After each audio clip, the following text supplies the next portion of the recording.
నమస్తే తెలుగు న్యూస్కి స్వాగతం. ఆంధ్రప్రదేశ్లో ఖాళీ అయిన 5 ఎమ్మెల్సీలలో ఎవరిని భర్తీ చేస్తారనేది ఈ క్షణం వరకు ఉత్కంఠగా కొనసాగిందంటే ఈ వీడియో చేస్తున్నప్పటికీ ఎట్టకేలకు బీజేపీ నుంచి సోము వీర్రాజుని ఖరారు చేశారు 5వ అభ్యర్థిగా. జనసేన నుంచి ముందుగానే పవన్ కళ్యాణ్ సోదరుడైన నాగబాబుని ఖరారు చేసింది తెలిసింది. ఆయన నామినేషన్ కూడా వేశారు. ఇప్పటికి ఈరోజే నామినేషన్లో లాస్ట్ డేటు. ఇక తెలుగుదేశం పార్టీ నుంచి ఎవరు అని కొనసాగిన తీవ్ర ఉత్కంఠ నడుమ బీదా రవిచంద్ర, బీటీ నాయుడు, అటువైపు నుంచి ఆమె ప్రతిభా భారతి కుమార్తె కావలి గ్రీష్మ. సో క్లియర్ అయిపోయింది. అయితే తెలుగుదేశం పార్టీ నుంచి ఆశించిన వాళ్ళు చాలామందే ఉన్నారు. సరే, అంతిమంగా పార్టీ ఎవరికి ఇవ్వాలనుకుందో, ఏ లెక్కలను వేసుకుందో వాళ్ళకి ఇచ్చేసింది. కానీ ఈ ఇవ్వాలనుకున్న వాళ్ళు, ఎదురు చూస్తున్న వాళ్ళు, కొంతమంది తమ సీట్లు త్యాగం చేసిన వాళ్ళు, ఈ వారం రోజులుగా చర్చ జరిగిన వాళ్ళు, వీళ్ళ పరిస్థితి ఏంటి? ఎందుకు వీళ్ళ అభ్యర్థనల్ని, వీళ్ళ త్యాగాల్ని పరిగణలోకి తీసుకోలేని పరిస్థితులు తెలుగుదేశం పార్టీకి వచ్చాయా?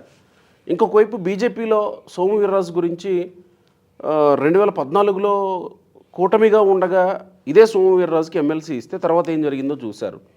కానీ మళ్ళీ ఇదే కూటమిలో మళ్ళీ అదే సోము వీర్రాజుకి ప్రకటించడం అంటే ఎట్లా అర్థం చేసుకోవాలి? ఎలాంటి పరిస్థితుల్లో మళ్ళీ సోము వీర్రాజుకి ప్రకటించాల్సి వచ్చింది? అడ్స్మిల్ శ్రీనివాస్ గారు మనతో ప్రముఖ రాజకీయ సామాజిక విశ్లేషకులు ఉన్నారు. నమస్కారం అడ్స్మిల్ గారు. నమస్కారం అండి. ఎట్లా అనిపించింది అడ్స్మిల్ గారు ఈ ఎమ్మెల్సీల అభ్యర్థుల ప్రకటన? ఇప్పుడు ఎమ్మెల్సీల విషయానికి వచ్చేటప్పటికి ఆయా రాజకీయ పార్టీలు అంటే టీడీపీ 3, బీజేపీ 1, జనసేన 1, కూటమికి వాళ్ళిద్దరు 2 తీసుకున్నారు, వీళ్ళకి 3.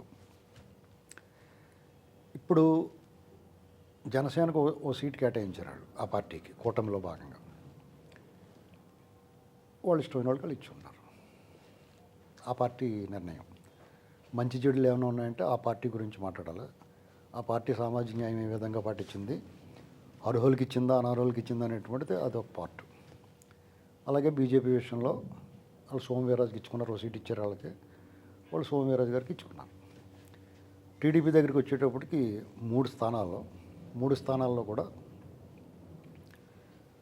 ఒక బీసీలు, ఎస్సీకి ఇచ్చారు. 2 బీసీలు, ఒక ఎస్సీకి.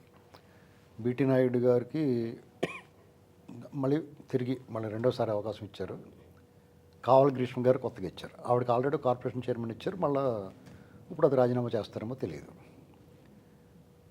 అలాగే బేదా రవిచంద్ర యాదవ్కి ఆయనకు కూడా ఇచ్చారు.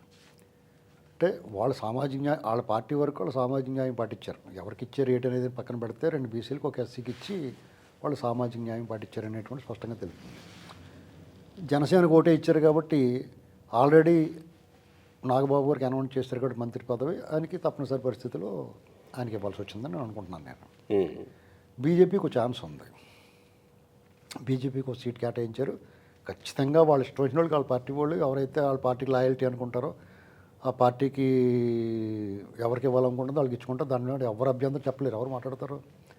అయితే వాళ్ళు మనం ఒక పౌరుడిగా మనం మాట్లాడాల్సింది ఏంటంటే బీజేపీ విస్తరించాలనుకున్నప్పుడు ఏదో పార్టీతో జతకట్టినా వాళ్ళు స్థానాన్ని పదిలపరుచుకోవాలనుకున్నప్పుడు కొంతమంది మనోభావాలను కూడా గౌరవిస్తే మంచిదని అనుకుంటున్నాను నేను. ఎందుకంటే ఖచ్చితంగా సోము వీర్రాజు గారు పూర్తిగా అనర్హుడు ఈ విషయంలో. టీడీపీ వాళ్ళు వాళ్ళకి ఇచ్చుకున్నారు, వీళ్ళు ఇచ్చుకున్నారు. మనం ఏమి విమర్శించలేం. నేను మిగతా వాళ్ళ గురించి ఎవరి గురించి మాట్లాడతలేదు. సోము వీర్రాజు గురించి ఎందుకు మాట్లాడుతున్నానంటే అమరావతి విషయంలో ఒక పౌరుడిగా చెప్తున్నాను నేను. ఆయన మాట్లాడిన మాటలు కానీ, జగన్మోహన్ రెడ్డి లాంటి అరాచక శక్తిని అతను సమర్థించిన విధానం కానీ, 3 రాజధానులు కాబట్టి 36 రాజధానులు అంటాం కానీ, 13 రాజధానులు అంటాం కానీ, అప్పుడు అసలే ఉద్యమం చేస్తారు రైతులు, మహిళలు ఉద్యమం చేస్తున్నప్పుడు వాళ్ళ మీద పుండిమే కారం చల్లినట్టు మాట్లాడటం కానీ, పదే జగన్మోహన్ రెడ్డికి మద్దతుగా బహిరంగంగా మద్దతు పలకపోయినా చంద్రబాబు నాయుడు గారిని విమర్శిస్తూ మాట్లాడటం కానీ, రామతీర్థంలోనేమో శ్రీరాముడి తల ఇది అయిన ఆ సంఘటనలో దాని మీద మాట్లాడమంటే అవును ఈ సోమవీర్రాజు చేసింది ఏంటి? అవును విజయవాడలో మీరు ఎన్ని విగ్రహాలు కూల్చారని ఇటు మాట్లాడాడు. ఇప్పుడు రామతీర్థం జరిగిన సంఘటన జరిగింది, వాళ్ళ ఒక అపచారం జరిగింది అనేటువంటి దాని విషయం మాట్లాడకుండా విజయవాడలో గుళ్ళు కూల్చింది దాని గురించి మాట్లాడాను. విజయవాడలో గుళ్ళు కూల్చింది ఎవరంటే కేంద్ర ప్రభుత్వ సంస్థ అయిన national highways authority. National highways authority కదా, అలాంటప్పుడు కేంద్ర ప్రభుత్వమే కేంద్ర కదా ప్రభుత్వం బాధ్యత. కదా బాధ్యత అది. ఉమ్. కానీ అది ఆయన ఎవరిని అన్నాడు? చంద్రబాబు నాయుడు గారిని అన్నాడు. అంటే దాని ఉద్దేశం ఏంటి? ఇంటెన్షనల్గా ఆయన చంద్రబాబు గారు ద్వేషి, తెలుగుదేశం పార్టీకి పెద్ద వ్యతిరేకి, ఇంకా పచ్చిగా చెప్పాలంటే కమ్మాళ్ళకి వ్యతిరేకం అతను. ఓహో. పచ్చిగా చెప్పాలంటే అలాగని చెప్పేసి అతనికి వాళ్ళ పదవులు ఇవ్వకూడదు అంటే వాళ్ళు ఇష్టం వాళ్ళు ఇచ్చుకుంటారు పార్టీ. ఎందుకంటే రఘురామకృష్ణరాజు గారు మొన్న ఎంపీ సీటు, నరసాపురం సీటు ఆయనకు రావాలి న్యాయంగా. ఎందుకంటే ఆయన సిట్టింగ్ ఎంపీ. జగన్మోహన్ రెడ్డి లాంటి అరాచక శక్తి మీద పోరాడాడు. ఏ పార్టీ అయినా తీసుకుని నన్ను ఎవరన్నా తీసుకుంటే బాబు మీ తరపున నిలబడతానని ఓపెన్ ఆఫర్ ఇచ్చాడు ఆయన. చాలామంది ఆయన వేరే విధంగా చూస్తున్నారు, కానీ నేనున్నాను, మీ సీట్ల కేటాయింపులో మీకు ఎవరికి వచ్చినా అది నన్ను తీసుకొని మీ తరపున పోటీ చేస్తాను, ఓపెన్గా ఎవరు ఉండరు. అలాగా ఆయనకి రాకుండా మ్యాక్సిమం అడ్డం పడ్డాడు ఆయన. సోమిరాజు గారు అడ్డం పడ్డాడు. ఎందుకంటే ఆ వరం గారు మంత్రి అయిన తర్వాత ఈయనకి పాద నమస్కారం చేసి ఈయన కౌగులించుకుని చేసి చూస్తే దీని వెనకాల ఎవరున్నారు అనేటువంటి స్పష్టంగా అర్థం చేయాలి. చాలామంది చంద్రబాబు నాయుడు గారిని గట్ట తిట్టుకున్నారు, రఘురామకృష్ణరాజు గారికి ఇవ్వలేదు అది ఇదేనని. తర్వాత పురంధరేశ్వరి గారికి 2,50,000 మెజార్టీతో నెగ్గింది ఆవిడ రాష్ట్ర బీజేపీ అధ్యక్షురాలుగా ఉండి మద్యం మీద గట్ట ఉద్యమాలు కూడా చేసింది ఆవిడ. మరి ఆవిడకి ఏం అడ్డం వచ్చిందో, కులం అడ్డం వచ్చిందో, ఏమడ్డం వచ్చిందో కానీ ఆవిడకి మంత్రి పదవి రాలేదు ఏంటండి. అలాగే బీజేపీలో నిబద్ధతగా జగన్మోహన్ రెడ్డి అరాచకం చేస్తే అరాచకం మీద యుద్ధం చేశారు. చంద్రబాబు నాయుడు గారు బీజేపీ మీద విభేదాలు వచ్చినప్పుడు చంద్రబాబు నాయుడు గారు యుద్ధం చేసినప్పుడు చాలామంది ఉన్నారు. అంటే పార్టీ కమిటెడ్. వాళ్ళందరినీ తోసిరాజని బీజేపీ సోమవీర్రాజు గారు కేటాయించిందంటే దీని అర్థం ఏంటంటే సోమవీర్రాజు గారు బీజేపీలో చాలా బలవంతుడు, అధిష్టానం దగ్గర చాలా పట్టుంది ఆయనకి. ఏ రాజకీయ పార్టీ అయినా, ఏ సామాజిక వర్గం అయినా, ఏ రాజకీయ పార్టీని ఓన్ చేసుకునే వాళ్ళైనా సరే ఒకటి ఆలోచించుకోవాల్సింది ఏంటంటే ఒక మంచి షోలాపూర దుప్పట్లు రెండు మడత మంచం కొట్టులో కొనుక్కుని ఆ పార్టీ ఆఫీస్లో పరుచుకుని ఆ దుప్పట్లు కప్పుకుని పడుకుంటే మీరు ఏం చేసినా, మీరు ఎంత వికారంగా వ్యవహరించినా ఎప్పుడో ఒకప్పుడు మీకు ఆ భోజనం, పరమాన్నం, పులిహార, దద్దోజనం, బొబ్బట్లు, చక్కెర పొంగలు అన్నీ కలిపి పెట్టి పట్టుకొచ్చేస్తారు మీకు. అంటే ప్రజలతో సంబంధం లేదు, ప్రజల మనోభావాలతో సంబంధం లేదు. వాళ్ళ పార్టీ ఆఫీసులో దుప్పట్లు కప్పుకుని ఆ మడత మంచం కొట్లు వేసుకుని దుప్పటి కప్పుకుని పడుకుంటే చాలు మీకు అనేటువంటి ఒక మెసేజ్ ఇచ్చారు. ఇది పార్టీలకు ఉపయోగం. అంటే ఆర్ఎస్ఎస్తో అనుబంధంగా ఉంటే ఆర్ఎస్ఎస్ నేను పేర్లు ఎత్తనండి, ఏ పార్టీ అయినా సరే మీరు ఇలాగే వ్యవహరిస్తే మీకు పని జరుగుద్ది అనేటువంటిది ఒక మెసేజ్ స్పష్టంగా వచ్చింది బయటికి. ఇక నుంచి రాజకీయ నాయకులు కానీ ఆశావాహులు కానీ మీరు ప్రజల్లోకి వెళ్ళి మీకు కార్డులు ఉన్నాయా, మీకు భోజనాలు వచ్చినాయా, లేకపోతే మీకు రోడ్లు ఉన్నాయా, ఇవన్నీ కూడా మానేసి శుభ్రంగా వెంటనే మంచి దళసర సోలాపురం దుప్పట్లు రెండు మడత మంచం కొట్లో కొనుక్కుని పార్టీ ఆఫీసులో చోటిస్తే ఆఫీసులో, లేకపోతే బయట అరుగు మీద వేసుకుని పడుకోండి. ఇది పార్టీ. ఎందుకంటే అలా పడుకుంటే నాయకులు వెళ్ళేటప్పుడు వచ్చేటప్పుడు మీకు కనపడతారు. ఆ కనపడినప్పుడు ఎవరు ఇక్కడే పడుకున్నాడో అని చూస్తారు. కొన్నాళ్ళకి మిమ్మల్ని పలకత్తం మొదలెడతారు. తర్వాత నాయకుడు ఉన్నాడా లేదా అని మిమ్మల్ని అడుగుతూ ఉంటారు బయట నుంచి వచ్చిన వాళ్ళు. సార్ ఉన్నారా అంటే నువ్వు ఒక అక్కడ సమాచార వేదిక అవుతావు. అలా నీకు అందరి నాయకులతో పరిచయం ఏర్పడిపోద్ది, నీకు ప్రజలతో సంబంధం ఉండక్కర్లేదు. ఇది చాలామందికి ఈ రకమైన లబ్ధి చేకూరుతుంది. ఇంకోటి ఏంటంటే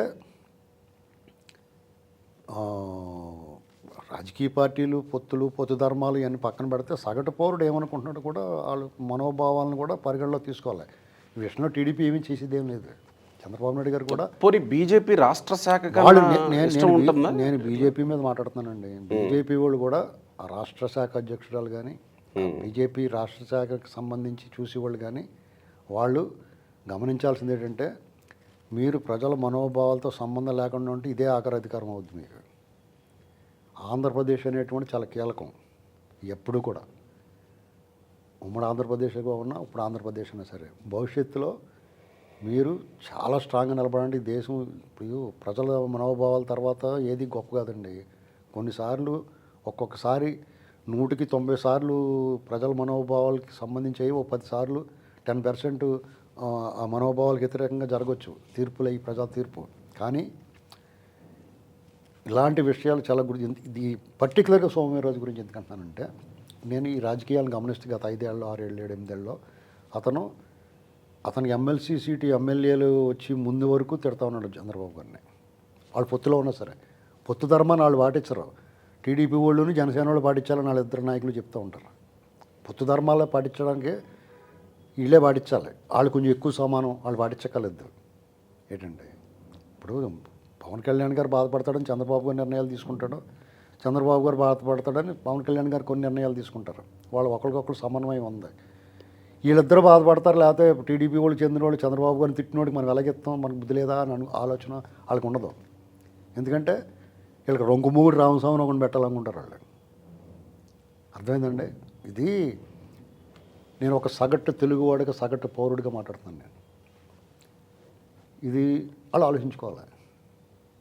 ఎందుకంటే ఇంక ఎలాగ ఇచ్చేసారు ఈ అంటే ఇక్కడ కూటమిలో ఉన్న పార్టీలతోటి చర్చించడాలు వాళ్ళ పార్టీకి ఇచ్చారు, వాళ్ళ ఇష్టం, వాళ్ళ ఇష్టం ఇచ్చుకుంటారు. ఇక్కడ మనం వాళ్ళు కూడా ఆలోచిస్తే వాళ్ళకి భవిష్యత్తు బాగుంటుంది. ఇప్పుడు ఇక్కడ బీజేపీ పార్టీగా విస్తరించాలనుకున్నప్పుడు అయితే వాళ్ళకి ఏంటి పరిస్థితి, అడ్వాంటేజ్ అవతల దద్దమ్మలు ఉన్నప్పుడు ఇంక వీళ్ళు ఏం చేస్తారు, వీళ్ళే ఆల్టర్నేటివ్ లేదు కదా ఎక్కడన్నా. వాళ్ళకి అదొక అడ్వాంటేజ్. నేను అందుకని ఏం చేస్తున్నాను, ఇలాంటి గొడవలు, కోపతాపాలు, ఇది విద్వేషాలు, ప్రేమాభిమానులు ఇలాంటివన్నీ వదిలేసుకుని రాజకీయ ఆకాంక్షలు ఉన్నవాళ్ళు, పదవులు పొందాలనుకున్న వాళ్ళు, నేను చెప్పిందే ముఖ్యంగా బీజేపీలో 2 మడత మంచం గుడ్లు ద్వారపూడి సంతలో అమ్ముతారు, మంచి దళసరిగా ఉన్నాయి. 2 షోలాపూర్ దుప్పట్లు కొనుక్కుని వాళ్ళ ఆఫీసులో పట్టుకుంటే ఎప్పుడు కూడా పని జరుగుతుంది. మీరు బాగా పెద్ద పెద్ద పదవులు వచ్చిన వాళ్ళందరూ ఆ టైప్ వాళ్ళే ఆ పార్టీలో. అంతే. తర్వాత సరే బీసీలకు ఇచ్చి సామాజిక న్యాయం నిరూపించు టీడీపీని ఎవరు ఏలేదు చూపలేరండి. అయితే త్యాగం చేసి ఎదురు చూస్తున్న పిఠాపురం వర్మ లాంటి వాళ్ళ విషయంలో ఎందుకు తెలుగుదేశం పార్టీ ఇప్పుడు ఒక నిర్ణయం తీసుకోలేకపోతుంది? వర్మ గారు గ్యారంటీగా ఎమ్మెల్సీ అవుతాడని అందరూ అనుకున్నారు. ఎందుకంటే చంద్రబాబు నాయుడు గారు చెప్పారు, పవన్ కళ్యాణ్ గారు చేతిలో చేసి చెప్పాడు కాబట్టి ఆయన అవుతాడని అనుకున్నారు. నెక్స్ట్ టైం లేకపోతే గవర్నర్ కోటలో అవుతాడో లేకపోతే నెక్స్ట్ టైం అవుతాడో మనం చూడాలి. ఎందుకంటే అప్పుడే తొందరపడి దాని మీద కామెంట్ చేయకూడదు. ఎందుకంటే వాళ్ళ వైపు నుంచి ఏమీ అదే కొంత అసహనంగా ఉన్నాడు, సన్నిహితులతోటి అసహనం వ్యక్తం చేశాడని కొన్ని వార్తలు నడుస్తున్నాయి నిన్నటి నుంచి. కొంచెం చికాకు ఉంటుంది, ఎవరికైనా ఎందుకు ఉంటుందండి. ఇప్పుడు ఎక్స్పెక్ట్ చేశారు పదవి వస్తుంది గ్యారంటీగా, నమ్మకంగా మనకి ఇస్తారులే అనుకుంటారు. అలాగా ఇప్పుడు గన్ని వీరాంజనేయులు గారు ఉన్నాడు, ఆయనకి ఏదో విప్పు ఇలాంటిదో లేకపోతే ఏదో మరి ఏమి ఇచ్చారో తెలియదు. ఆయన ఏదో చిన్న పదవులు ఇస్తున్నారు వాళ్ళకనే, కార్పొరేషన్లో అయ్యో. జవహర్ గారు ఒకడు ఉన్నాడు, ఇలాంటి వాళ్ళు చాలామంది ఉన్నారు టీడీపీలో కూడా. వాళ్ళకి వేరే అవకాశాలు ఇస్తారు, ఎందుకంటే పెద్ద పార్టీ ఉంది, ఇంకా ఎక్కువ పదవులు ఉన్నాయి, వాళ్ళకి ఇవ్వడానికి ఛాన్స్ ఉంది. జనసేనకు కూడా పరిమితంగానే ఉంటాయి పదవులు. ఆ పరిమితంగా ఉన్న దాంట్లో వాళ్ళు కూడా సర్దుకోవాలి. నాగబాబు గారికి ఇవ్వడానికి మనం ఏం అభ్యంతరం పెట్టలేము, ఇచ్చుకుంటారు వాళ్ళ ఇష్టం. అది అక్కడ వాళ్ళ పార్టీ భవిష్యత్తు, వాళ్ళ పార్టీకి అది మేలు చేస్తుందా కీడు చేస్తా అనేటువంటిది వాళ్ళు ఆలోచించుకోవాలి. బీజేపీకి నేను ఎందుకు చెప్తున్నాను, బీజేపీ మీద ఎంతమంది ప్రేమ ఉంది కాబట్టి మనకి. ఇప్పుడు ఎంత కాదన్నా ఎంత విమర్శించినా బీజేపీ పార్టీ మీద నాకు ద్వేషం ఉండదు, బీజేపీ పార్టీ మీద వ్యతిరేకత ఉండదు. అందులో కొంతమంది వ్యక్తుల మీద మనకు డెఫినెట్గా వాళ్ళ వ్యవహార శైలి, వాళ్ళని అనుసరించిన విధానాలు, వాళ్ళు మాట్లాడిన మాటలు మాత్రం ఎప్పుడు తట్టి లేపినా బీజేపీ అని కానీ వాళ్ళే కనపడుతూ ఉంటారు ముందు మనకి. కాబట్టి సోమవీర్రాజు, విష్ణువర్ధన్ రెడ్డి ఇటువంటి వాళ్ళు ఆంధ్రప్రదేశ్ ప్రజలకే చేదు కరక్కాయలటోళ్ళు. వీళ్ళు పప్పు వేపాకు పచ్చడి చేసుకున్నట్టు, పప్పు వేపాకు కూర వండుకుని తింటాడు ఎవడన్నా. వేపాకు మంచిదే మరి, ఏంటండి నులిపురుని గడ్డ తీసేద్ది, కానీ చేదు విషం కదా వాళ్ళు అలాంటి వాళ్ళు.